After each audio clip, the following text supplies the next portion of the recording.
अकामः सर्व कामो वा मोक्ष कामोदारभिः तीव्रेण भक्ति योगेन जजेत पुरुषं परम। तो भगवान के ध्यान की विधि विस्तार से बताया, फिर सद्यः मुक्ति और क्रम मुक्ति बताया। ये सब बड़ी द्वितीय स्कंद बड़ा छोटा है लेकिन इतना गूढ़ है। इसमें चतुश्लोकी भागवत है, इसमें भगवान के सूक्ष्म रूप का स्थूल रूप का ध्यान की विधि बताई गई है, इसमें सद्यः मुक्ति और क्रम मुक्ति बताई गई है। सद्यः मुक्ति क्रम मुक्ति मतलब जो योगी चाहते हैं कि ब्रह्म सुख ब्रह्मलोक वगैरह सुखों का लोकों का सुख भोगते हुए तब जाएं तो ऊर्ध्वगति से अपना वो प्रस्थान शुरू करते हैं सुख शरीर के साथ। अब ब्रह्मलोक का सुख का आनंद लेते हुए फिर जाकर के धीरे धीरे वो परमात्मा में अपने को विलीन करते हैं। जो सद्यः मुक्ति चाहते हैं वो सीधे अपने आप को ले जाकर के परम तत्व में विलीन कर लेते हैं। सृष्टि वर्णन भी बताया, क्योंकि परीक्षित ने पूछा महाराज ये बताइए भगवान इस सृष्टि का निर्माण कैसे करते हैं, रचना कैसे करते हैं। तो सृष्टि वर्णन भी कराया बताया। हम लोग आगे विदुर मैत्रेय संवाद में सृष्टि वर्णन के बारे में हम लोग विशेष चर्चा कर लेंगे। विराट स्वरूप की विभूतियों का भी वर्णन किया है, भगवान की लीला अवतारों की कथा भी सुनाई। अब भगवान द्वारा ब्रह्मा जी को चतुश्लोकी भागवत का उपदेश भी दिया है इसी में, कि एक बार नारद जी ने देखा हमारे पिताजी भी ध्यान लगाकर बैठे ब्रह्मा जी, तो पूछा कि महाराज आप तो सृष्टि को बनाते हैं, आप ही मालिक हैं, आप किसकी पूजा कर रहे हो, आप किसका ध्यान कर रहे हो, आपके ऊपर भी कोई है। नारद जी ने कहा कि हाँ हमारे ऊपर भी कोई है, अरे हम थोड़े ही सब कुछ है, अरे हमको बनाने वाला कोई और है, तो हम तो वो मालिक है, हम तो कुछ नहीं है।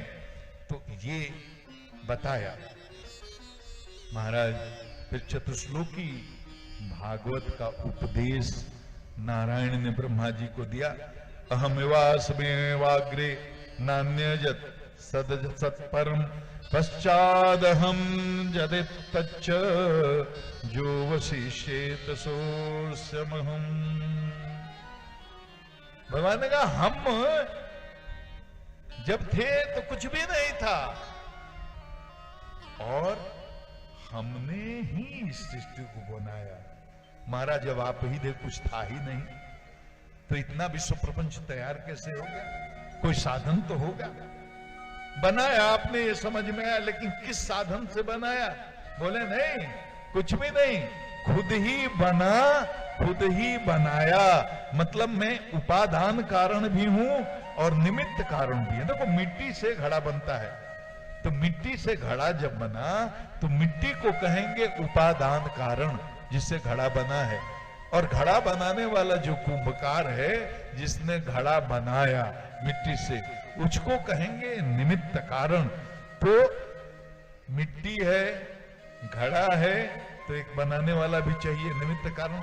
भगवान कहते हैं देखो यहां विश्व को, जब विश्व प्रपंच सृष्टि को बनाने की बात आई तो मैं ही बना, मैंने ही बनाया, इसलिए बनने वाला भी मैं, बनाने वाला भी मैं, इसलिए इस सृष्टि का अभिन्न निमित्तोपदान कारण मैं हूं।